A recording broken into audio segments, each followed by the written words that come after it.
Bonjour à tous, merci de m'accueillir chez vous. À situation exceptionnelle, émission exceptionnelle, toute l'équipe d'Histoire de médecins se mobilise pour répondre à toutes vos interrogations sur ce coronavirus. Vous êtes bien installés? Allez, c'est parti.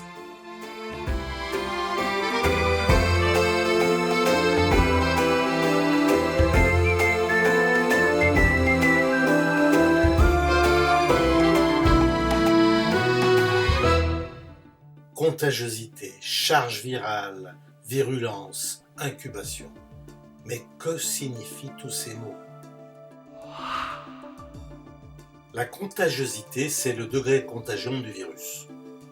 Elle se mesure et permet de déterminer le nombre moyen de personnes auxquelles un malade risque de transmettre la maladie. Les scientifiques la désignent par R0. Pour le Covid-19, la valeur de R0 serait aux alentours de 2,5. Un malade contamine donc en moyenne 2 personnes et demie. En comparaison, la grippe saisonnière 1,3, la rougeole entre 12 et 18, on peut dire que le Covid-19 est plus contagieux que la grippe et beaucoup moins que la rougeole. La charge virale. La charge virale d'une personne, c'est la quantité de virus qui circule dans son organisme. On dit du coronavirus du Covid-19 qu'il est très virulent. La virulence est la capacité du virus à se multiplier dans un organisme.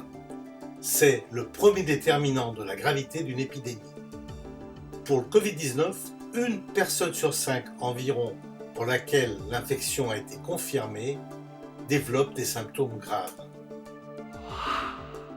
La période d'incubation d'un virus correspond au délai entre l'entrée du virus dans l'organisme et le développement de la maladie, c'est-à-dire l'apparition des symptômes. Pour le Covid-19, elle varie entre 1 et 14 jours et peut-être plus. Autre question, est-ce qu'on est contagieux durant l'incubation? Malheureusement, la réponse est oui.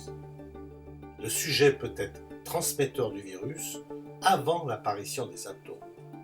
C'est pourquoi il faut toujours respecter les mesures barrières.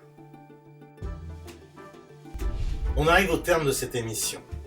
Merci de votre attention. N'oubliez pas de rester chez vous. Je vous donne rendez-vous demain, chez vous, chez moi, tous ensemble.